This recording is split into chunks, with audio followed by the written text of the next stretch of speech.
Crispin Jesus Remulla. Ito yung pinakabarubal na na pagkilos ng JBC. Isipin mo no personal pun intended. Siya mang kaso ni Boying Remulla before the ombudsman. Siyam na kaso yan, criminal and administrative. Nakadakip na biglang inalisan ng dakit. O di ba barubal 'yon? Meron siyang pending na disbarment case before the Supreme Court. Problema sa Judicial and Bar Council, isa lang ang representative na Supreme Court.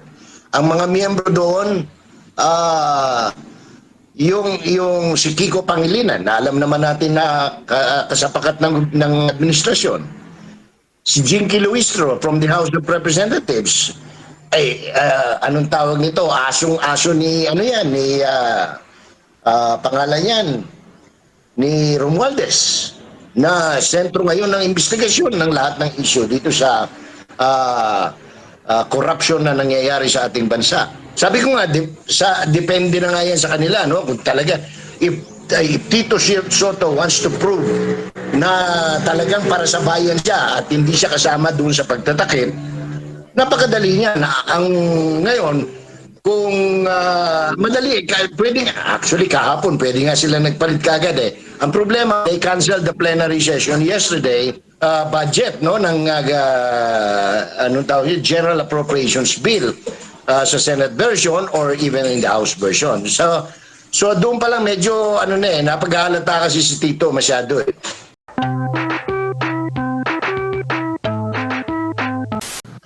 Well, it was expected, Jade, no? Yung pagbibitiw ni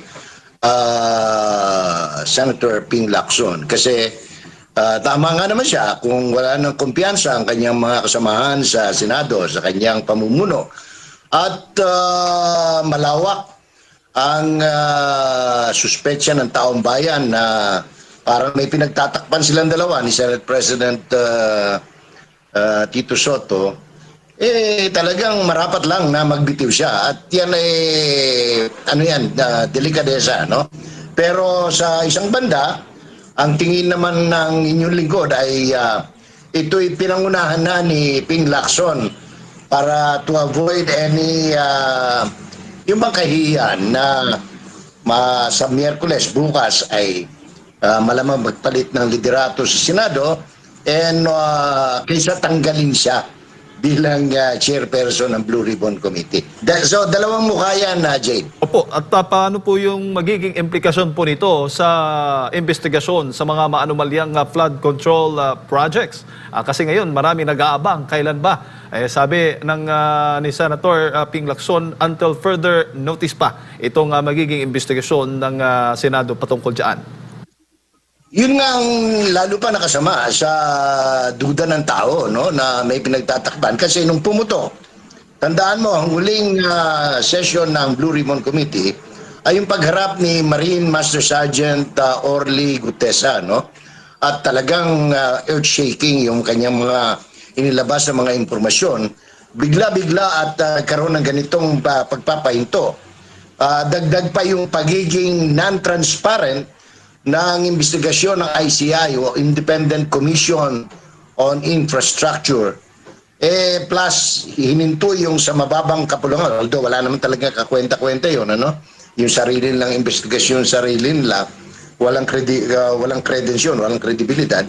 Kaya ang duda ng tao, talagang may pagtatakip kasi ang nasa kaisipan, kamalayan ng Pilipino, ang pag-asa na lang nila na lumabas ang katotohanan, maliban sa kalye, ay yung mismong Senado natin. Mataas-taas pa ang kredito nito. Lamang doon sa iginalaw, lalo na nung inaabutan na ng affidavit ni Crispin Remulla, yung mga taga-TBWH, yung hina-hijack yung mga testigo ng Blue Ribbon Committee, medyo nanlaki na ang mata ng Pilipino at nagtatanong na ano ba nangyayari diyan, no? So yan ang dahilan kung bakit nagkaroon ng mga sentimiento yung mga kapwa senador na hindi na nila gusto yung nangyayari sa takbo at galaw ng Philippine Senate. Sa mga tweet, Sir Jay, hindi ba naging maganda yung leadership o pag-handle ni Senator Ping Lacson sa Senate Blue Ribbon Committee sa kabuuan sa iyong assessment po? In the beginning, maayos, no? Bagamat may mga ibang puna, pero ako tingin ko nung nagsisimula okay pa. Ang nagsimula lang yung ako bilang isang taxpayer, nagsimula lang ang aking pagkagitla, no? Noong pinalipat na itong si Henry apelyido nito, Alcantara, na wala naman diferensya, nahagip naman ang camera, malinaw naman ang audio ng mikropono, kung bakit pinalipat pa dun mismo sa tabi ni Secretary Remulla at lumalabas tuloy na parang abogado niya si Remulla.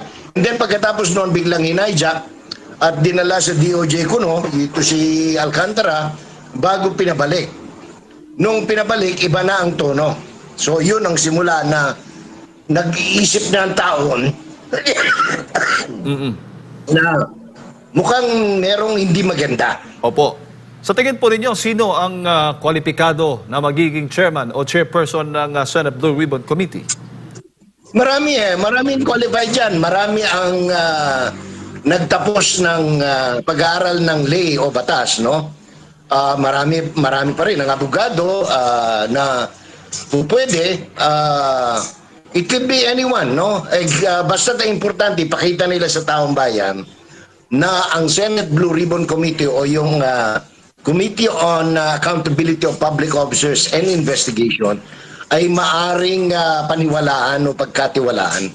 Po. Pero sa tingin po rin, Sir Jay, magiging madali lang po ba yun o mahirap yung pagpapalit ng leadership ng Senate Blue Ribbon Committee considering na isang Senate President Tito Soto po ang namumuno nga dyan sa Senado? Sabi ko nga, depende na nga yan sa kanila, no? Kung talaga, if Tito Soto wants to prove na talagang para sa bayan siya at hindi siya kasama doon sa pagtatakip, napakadali niya na ang ngayon, kung madali, pwede actually kahapon, pwede nga sila nagpalit kagad eh. Ang problema, they canceled the plenary session yesterday on the pretext na kailangan mag-concentrate yung Senado sa pagpasa ng panukalang gastusin sa 2026, which is a very lame excuse for him, no, as Senate President, considering na malayo pa naman sa deadline ng pagpasa ng national budget, no, ng General Appropriations Bill sa Senate version or even in the House version. So doon pa lang medyo napaghahalata kasi si Tito masyado eh. Opo, at naging usap-usapan nga sa social media at sa marami sa ating mga kababayan, itong ang di umano'y magkakaroon ng rigodon o pagbabago ng leadership dyan sa Senado. Ang sinasabi, ang mga sabi-sabi, ang Marites, papalitan ni Senator Alan Peter Cayetano, itong si Senate President Tito Soto. Ano bang masasabi po ninyo doon? Mali siguro yung pag-aakala ng iba, no? Tandaan natin, bukas, October 10, October 10 ba? Miyerkules, ano ba yung bukas? 7? October 8 po. October 8. Antibispiras yan sa birthday ni Senator Chis Escudero. And if you go by kung ako sa minority that will become the new majority again, ano pangalan to? Mas maigi na ibalik as Senate President si Chis Escudero and pro tempo or depende nga sa kanila, walang problema kahit sino. Importante ipakita sa taong bayan. Ang hinahanap ng tao hindi naman yung personality, kundi yung kabuuang kredibilidad ng Senado, no? It can be Jaime Marcos, it can be Alan Cayetano, it can be Nick Subiri. Walang problema yon, kahit sino pa ilagay nila riyan. Basta importante, huwag magpahalata na kasama sila sa pagtatakip dito sa skandalo ito ng flood control and other infrastructure projects. Sa tingin po ninyo, sa gitna po nitong mga issues, mga akusasyon o pag-atake laban sa mga senador, ay stable pa rin ang Senado? Wala namang problema rin. Ang nagiging unstable lang kasi pag mali ang galaw. Kasi tinitingnan natin, normal naman yung takbo nila. May mga committee hearings on different panukalang batas, no? Which is normal. Dapat lang na ganyan talaga ang trabaho ng ating mga mambabatas. Hindi yung nakalaan ng buong oras nila sa paglalagay ng mga singit o amendments o tanim pondo, kung ano man ang gusto nyo itawag dyan, pero para-pareho lang yan. Whether you call it amendments, insertions, lump sum, one and the same lang yan. Pag yan ay pumasa sa plenaryo, naging bahagi ng General Appropriations Bill, ano yan, regular activity ng Kongreso yan. Opo. Ano bang nakikita po niyo, Sir Jay, kung sakali man na mas marami yung bilang ng minorya at kokonti lamang yung bilang ng majority, kasunod na rin dun sa mga balitang natatanggap po natin na ito nga, pinag-iisipan na may ilang senador na lilipat o magiging independent mula sa majority? Yan, normal yan. Kahit naman sa ibang bansa, sometimes there are occasions that you change prime ministers 10 times in a year. So walang abnormality ron. So kung halimbawa man magpalit ng presidente ang Senado o speaker ang House of Representatives ng maraming beses, basta ang importante yung normal na ikot ng trabaho sa lawmaking ay nasusunod. I can live with that, sabi nga as a taxpayer. Opo. Sir Jay, bago ko lang ipasa kay partner Admar, dahil nga daw nawawala na ng tiwala ang taong bayan sa mga politiko, mula presidente hanggang sa mga kongresista, nais ngayon o isinusulong ni Senator Alan Peter Cayetano na magkaroon ng snap elections. Ano bang nakikita po ninyo dito? Pwede naman. Ginawa na yan. Ginawa ni Presidente Marcos yan noong 1986, no? Kaya ako natatawa dun sa mga statement ng iba na wala namang batas dyan eh. It's not in the Constitution. It all depends on Congress and the President. Pag sinabi ng concurrent resolution ng Congress na calling for asking the President or authorizing the President to call for a snap election, that doesn't make it illegal. Ginawa na natin yan eh. Alam mo, magiging pangit lang yan kung hindi pa nagawa. Meron na tayong ano yan, may footprint na tayo sa kasaysayan ng Pilipinas. Nangyari na yan noong 86. Ngayon, yung mga ayaw na ganyan, siguro ayaw nilang magalaw sa kanilang posisyon, ayaw nilang magsakripisyo para sa bayan. You know, i-discuss yan on the basis of kailangan ba ng bansa ngayon yan, no? Alimbang gugustuhin natin. Yung magkaroon ng snap election, mag-resign lahat muna, tapos magkaroon ng pagsasakripisyo para sa bayan, o magkaroon ng people power para mapatalsik yung gusto nating mapatalsik, or magkaroon ng coup d'etat which is bloody, so choices natin yan as a country and as a people, no? So kasi wala na, hindi na natin mababago. Ako, in all honesty, Jade, Admar, malinaw naman malinaw na, no? Hindi na kailangan ng iba pang patunay. Yung ating pambansang gastusin nitong taon na ito ay ninakaw ng Kongreso at ng Presidente. Walang cover-cover na pagsasalita yan. The people's money, the Filipino budget for 2025 was stolen together by the 19th Congress and the President. Malinaw yan. Magmula sa submission ng NEP, napunta sa anong tawag nito, General Appropriations Bill, hanggang sa maging General Appropriations Act na pinirmahan ng Pangulo. Hindi siya pwedeng maghugas kamay. Dahil siya ang nag-submit. Siya nag-aral primero, sinadmit niya sa Kongreso, sinabi niya, aprobahan niyo yan. Nagsingit yung mga congressman.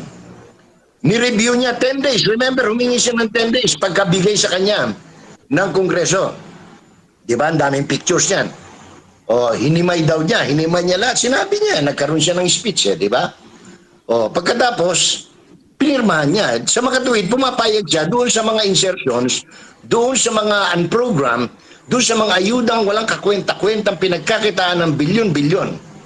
And kaya nga ang nangyari, first quarter pa lang ng taon, deficit spending na tayo. Alam ba ng mamamayang Pilipino na from January, February, March, 3 buwan pa lang, kinapos na tayo sa ating budget by almost 500 million, kalahating trilyon.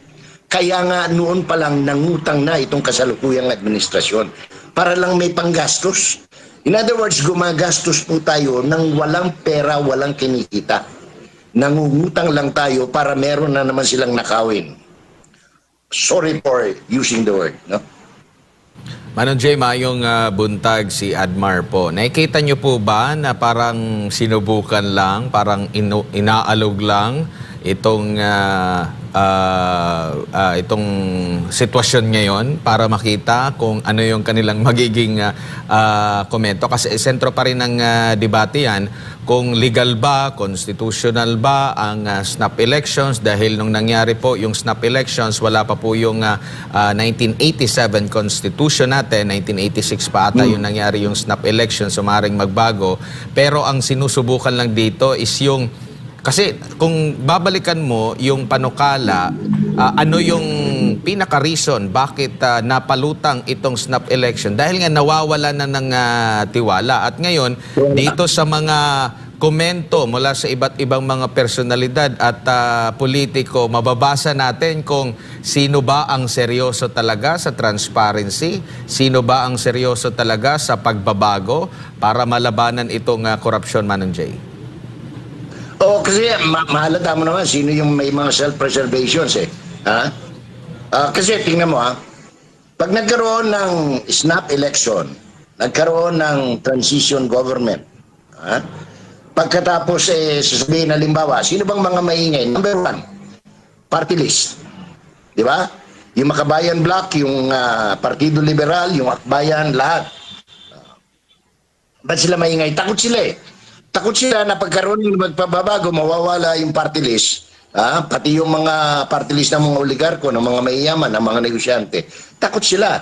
Okay. Sabi ko nga, 3 lang ang pagpipilian natin eh. Dahil wala na tayo, wala na tayong choices. 3 lang ang choices natin. Number 1, maglinis ng todo-todo which they cannot do. Alata mo naman yung mga puro rhetorics na mga statement ni Mr. Marcos, di ba? Na hindi ko hayaan ng mga nakawan na magpatuloy, mga ganon. Wala eh, puro pinagtatakpan. Number 1. Number 2, ayaw nilang ilagay sa publiko yung investigation ng ICI. Yung kanyang independent commission kuno. O hindi pa nga, wala pa nga sa kalahati. Siniraan na nila si Magalong dahil marami nang nakikita si Magalong na parang tutumbok sa kanila. So, walang kredito. Tapos, yung kaisa-isa na may kredito dapat, yung Philippine Senate, yung Blue Ribbon, biglang nagkaroon ng cloud of doubt dahil sa tila pagtatakip ng liderato ng Senado, no? At liderato ng Blue Ribbon. So, anong tawag nito? Kaya nga siguro si Mr. Cayetano, nagpanukala, sige, sakripisyo tayong lahat. Resign tayo lahat, tumakbo. Sabi nga ni anong tawag na, ni Lobender, anong tawag niyan, na sige, hanggang hanggang konsehal na, para once and for all, no? Marami, which is tama, kung talagang gusto mag-cleansing talaga, from top to bottom, sabi nga, no? Or, ako mas kinakabahan ako doon sa very, very reality, very real na posible na ito sa malapit na hinaharap, probably days if not weeks, no? Na talagang massive na people power. Bakit? Lumabas na lahat, including the former Defense Secretary. Lumabas na noong over the weekend, no? Sa kalye. At talagang inamin na mismo ng Chief of Staff ng Armed Forces of the Philippines na maligalig na ang kalagayan ng mga sundalo. Matagal na lang tinatago yan eh. Sinasabi, walang kudeta, walang ganito.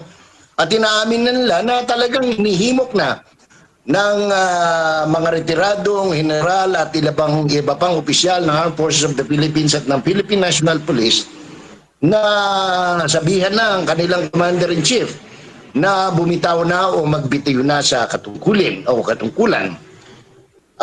Ang kinatatakot ko, yung pangatlo, na baka sa galit ng tao at dahil nakukupara na sa baka lumusob na at kaladkarin palabas yung mga namumuno hindi lamang sa Malacanang kundi maging sa Kongreso ng Republika ng Pilipinas. So, yun ang tingnan natin, no? Because these are developing events and developing stories that can happen any moment. Sabi nga ng nagiinuman sa kalye, pare, mangyayari yan any monument.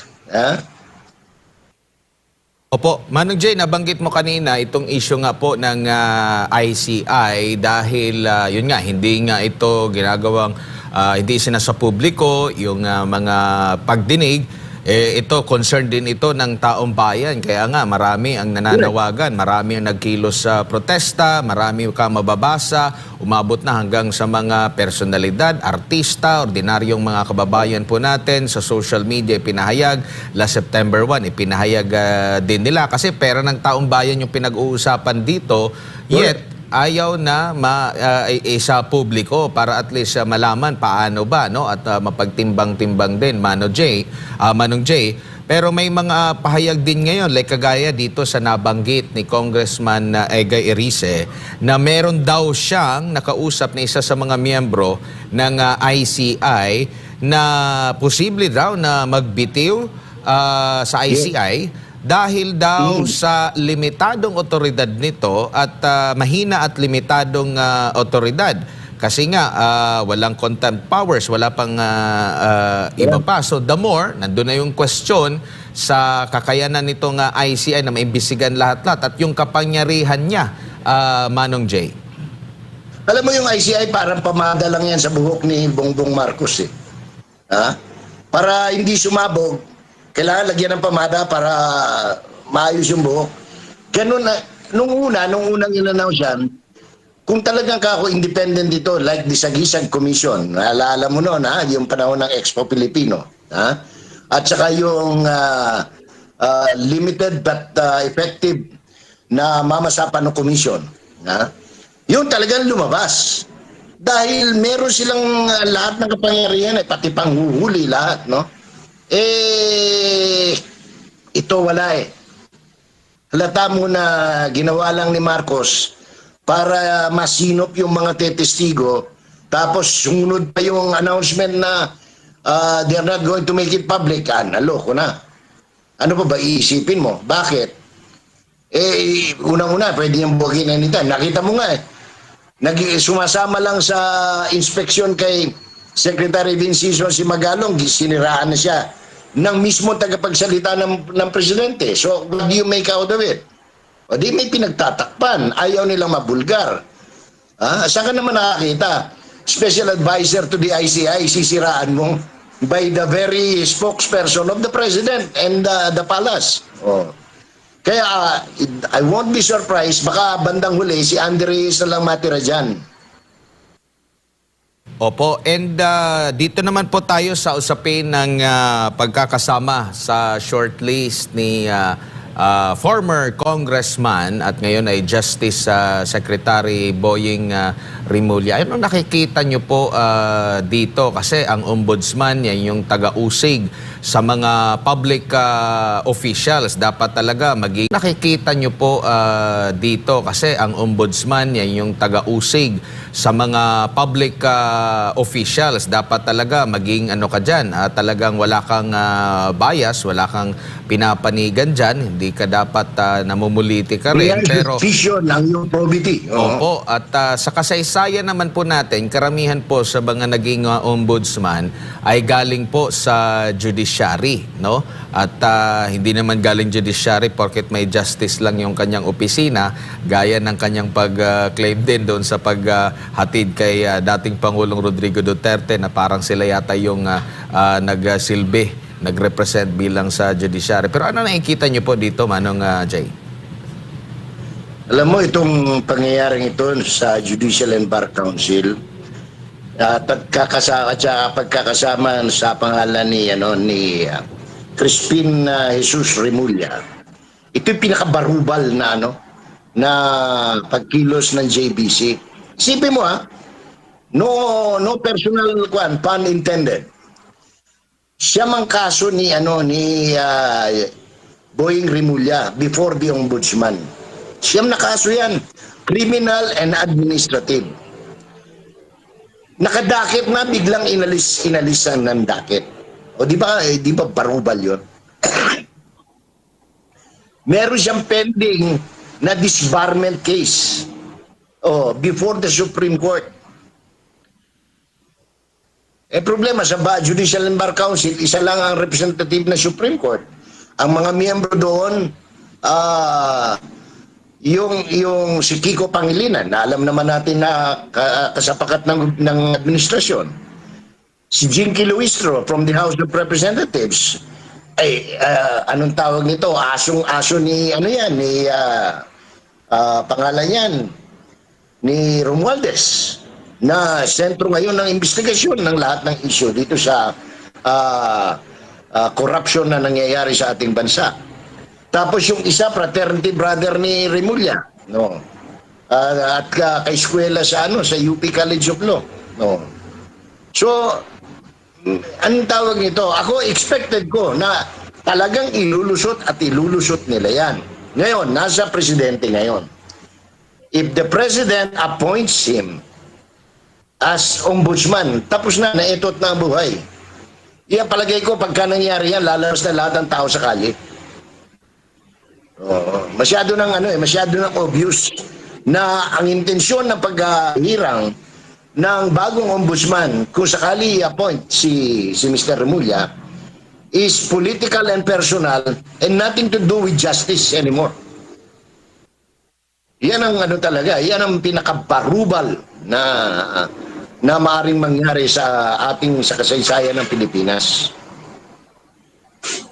Alright. Sir Jay, naku, wala na tayong oras. Siguro huling mensahe po ninyo para sa ating mga kababayan na nunood ngayon, lalo na sa ating mga kababayan na biktima ng lindol sa gitna po ng mga issue ng mga anomalya, pero marami po sa ating mga kababayan ngayon talaga ay nakakaawa at kailangan po ng tulong.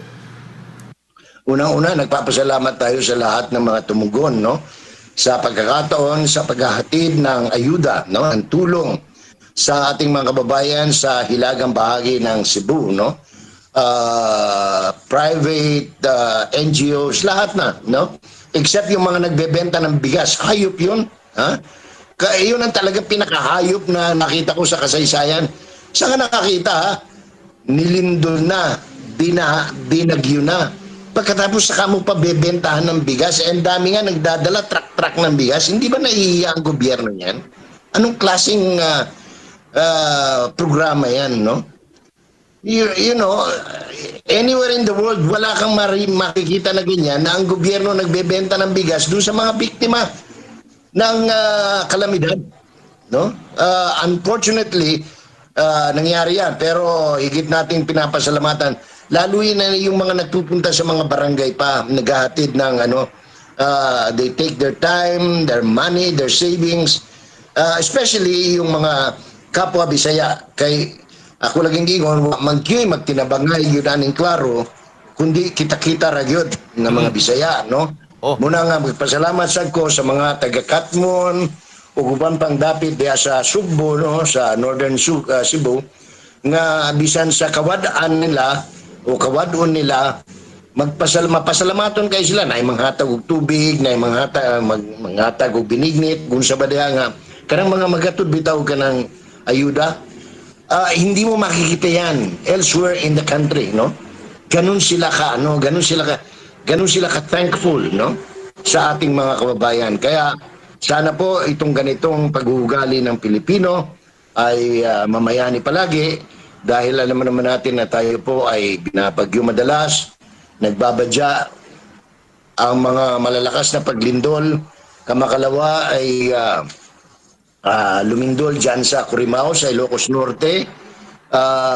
Yan ang mga pagsisimula, yung mga 4.9, 5.1, eventually, anong pangalan ito? Oh, by the way, Admar, no, bago ko makalimutan, ang dami pong na-discover na liquefaction, no? Tsaka yung mga sinkholes dyan sa Bugo, sa San Remigio, sa Daang Bantayan.